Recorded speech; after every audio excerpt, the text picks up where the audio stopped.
At 33 years old, I'm Lauren, and I have a life many people would call a dream come true. I'm the CEO of Stellar Motors, my family's luxury car company. I've worked hard to get here, and it hasn't been easy. Being a woman in this industry can feel a bit like trying to park a huge truck in a tiny spot in the middle of a busy city. It's tough, but when you get it right, it feels amazing. As I walk into my office one morning, my assistant eagerly tells me, "Lauren, the new prototype is ready for your inspection."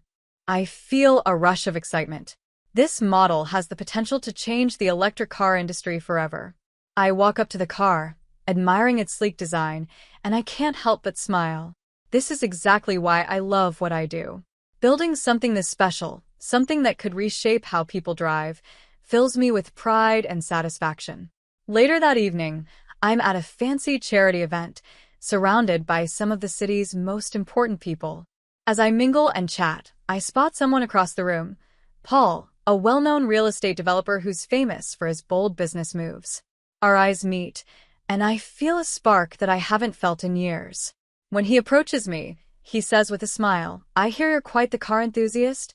I raise an eyebrow and reply, "And I hear you're quite the property tycoon.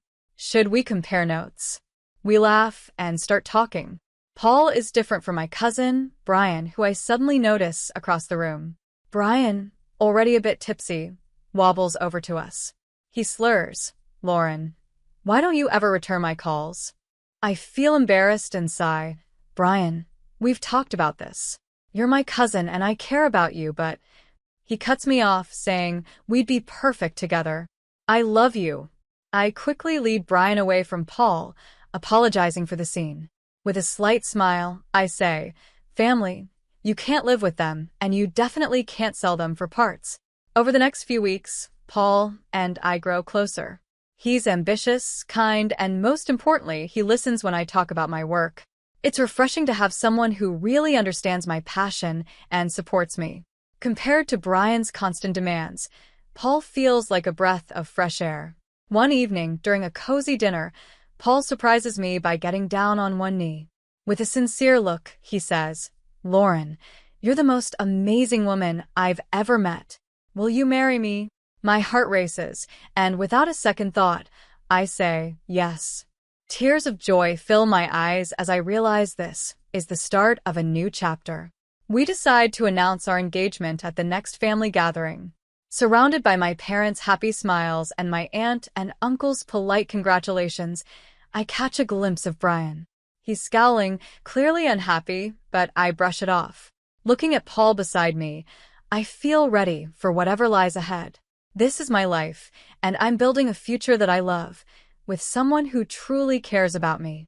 I feel a slight unease, a little sense that something isn't right.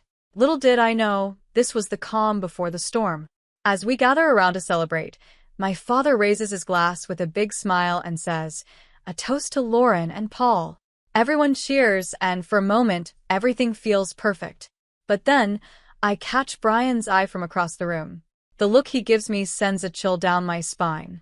Something tells me that this engagement won't be all smooth sailing. But I remind myself that I've handled tough situations before, so I think, bring it on. Soon, Paul and I dive into wedding planning, and it feels like a dream. We spend hours talking about our future together, planning every detail of our wedding and even thinking about combining our work and goals. One evening, as we sit together on the couch, I share an idea. I was thinking maybe we could expand Stellar Motors into sustainable housing.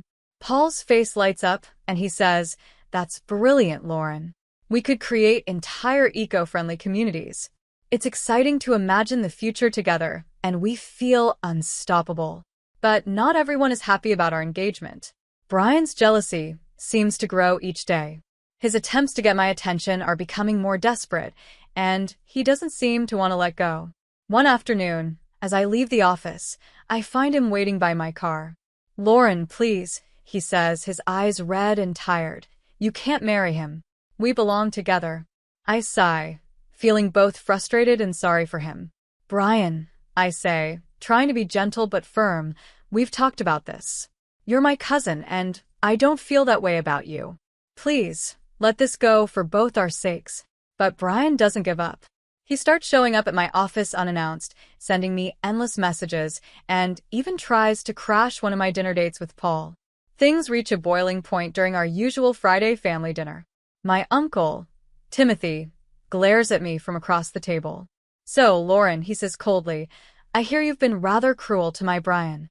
Is that how you treat families?" I nearly choke on my drink, shocked by his accusation. "Excuse me?" I reply, keeping my voice steady. "I've been nothing but patient with Brian. It's not my fault he can't accept that I'm engaged to someone else." My Aunt Julie tries to calm things down, saying, Now, let's not ruin dinner over this." But Uncle Timothy won't let it go. "You've always thought you were too good for this family, haven't you? With your luxury cars and your wealthy lifestyle." I feel my patience slipping. I stand up, my chair scraping loudly against the floor, and look him straight in the eye. "I've worked hard for everything I have," I say, my voice firm. "Maybe if Brian put in the same effort, he wouldn't be so focused on me." Feeling overwhelmed, I walk out of the room, needing space to clear my head. Family should be supportive, but right now, I feel as if I'm fighting a battle on two fronts. It's tough, but with Paul by my side, I know I can handle whatever comes next. As I walk away, I can hear Brian sobbing behind me, but I know I can't keep encouraging his behavior. It's time to move forward and let him deal with his emotions. Things take a darker turn when I get a call from Paul late one night. His voice is shaky. "Lauren," he says, "I just got a threatening message from a blocked number. It says if I don't leave you, I'll regret it." My heart pounds and my hands go cold. I immediately think of Brian. This seems exactly like something he'd do to scare us. We both agree to increase our security and make sure we're safe, but I'm determined not to let Brian's actions ruin our happiness. Paul and I dive even deeper into our wedding plans, putting our hearts into every little detail. It's as if we're trying to prove to ourselves and the world that nothing can come between us. One evening, while we're tasting different wedding cakes, Paul reaches for my hand. "Lauren," he says, looking at me warmly, "I want you to know that no matter what happens with your family, I'm here for you. We're in this together." I squeeze his hand, feeling a wave of emotion and a few tears in my eyes. "I know," I say softly, "I just wish things were different. I never wanted all this drama." Paul chuckles, reaching out to wipe away a tear from my cheek. "Hey, if we can handle this, we can handle anything life throws at us, right?" I nod, feeling a renewed sense of strength and confidence. We're a team, and no family troubles can change that. As the wedding rehearsal approaches, I try to set my worries aside and focus on the excitement of marrying the man I love. But there's a nagging feeling deep down, like something isn't quite right. The night before the rehearsal, I stand on the balcony of our penthouse, looking out at the city lights. Paul comes up behind me, wrapping his arms around me gently. "A penny for your thoughts," he murmurs. I lean back against him and sigh. I just hope tomorrow goes smoothly. I can't shake this feeling that something is going to go wrong. He kisses the top of my head, whispering, "Whatever happens, we'll face it together. I promise." At that moment, I feel reassured, but little do we know, that promise will be tested much sooner than we expect. The day of the rehearsal finally arrives. I wake up with a mix of excitement and a hint of dread, hoping everything goes well. As I walk into the venue, I can feel a thick tension in the air. My mother comes up to me, giving me a warm hug and saying, "Lauren, darling, you look beautiful." I smile and thank her, trying to shake off my nerves. "Is everyone here?" I ask, glancing around. She hesitates for a moment before nodding. "Yes, including Brian and your Uncle Timothy. Well, you'll see."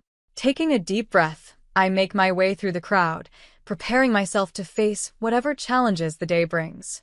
No matter what happens, I remind myself I have Paul by my side, and together, we can handle anything. I saw Brian sitting in the corner, holding a drink and glaring at Paul. Nearby, Uncle Timothy was angrily whispering to Aunt Julie, his face red with frustration. Suddenly, the wedding planner called out, "All right, everyone, let's get this rehearsal started." We all moved into our places, but I couldn't shake the uneasy feeling in my chest. It felt like something terrible was about to happen. As we were halfway through the rehearsal, Uncle Timothy suddenly stood up, looking unsteady. "I can't take this farce anymore," he shouted, pointing his finger directly at me. "You think you can just walk down that aisle like you're some kind of saint?" The entire room went silent, and I felt Paul tense up beside me. Trying to keep my voice calm, I asked, "Uncle Timothy, what are you talking about?" He stumbled toward me, his eyes wild with anger. "Don't pretend you're innocent. I know what you did. You've been blackmailing Julie, and the way you've treated my son, Brian, it's disgusting." I was speechless. Blackmail? Insulting Brian? None of this made any sense. "Uncle Timothy, you're not making any sense," I managed to say, feeling the shock settle in. "Oh, aren't I?" he sneered, looking at me with a furious expression. "You've always thought you were better than us, haven't you? Well, I won't stand for it anymore." Before I could react, Uncle Timothy lunged forward and gave me a hard shove. I stumbled back, nearly losing my balance. Paul quickly stepped in front of me, shouting, "Don't you dare touch her." A chaos erupted in the room. My father rushed over to hold back Uncle Timothy, while Brian started shouting random, slurred words, clearly not in control of himself. Aunt Julie burst into tears, and guests began murmuring and exchanging shocked glances. "Enough," my mother's voice cut through the noise. She stepped forward and said firmly, "Timothy, you need to leave now." Security quickly moved in, escorting Uncle Timothy out of the room, with Aunt Julie and a sulking Brian trailing behind him. I stood there, feeling a mix of anger and confusion. My hands were shaking, and my mind was racing. Paul wrapped his arm around me protectively. "Are you okay?" he asked, his voice gentle. I nodded, though I still felt in shock. I don't understand. Where did all this come from?" My father came over, looking serious and apologetic. "I'm so sorry, sweetheart. I had no idea Timothy would act this way." After a pause, Paul asked quietly, "Should we call off the wedding?" I looked around the room, taking in the scene of our disrupted rehearsal and the concerned faces of our friends and family. I felt the weight of everything that had happened, but then I straightened my shoulders and took a deep breath. "No," I said firmly, shaking my head. "This was our day, our future. I wasn't going to let anyone ruin that for us." I glanced at Paul and squeezed his hand. "We're going to get through this together." I stood firm, saying, "We're not letting them ruin this. Our wedding is going to happen, and it's going to be perfect." Paul held my hand tightly. "Are you sure?" he asked. I nodded, feeling a new strength fill me. "Absolutely. Uncle Timothy, Brian, they don't get to control our happiness. We've worked too hard for this day."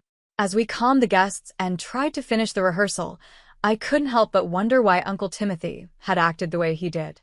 The accusations of blackmail, the insults. Where had all of that come from? What was behind his anger? Later that night, as Paul and I sat in our living room trying to understand everything that had happened, my phone buzzed. It was a message from Brian. "This isn't over.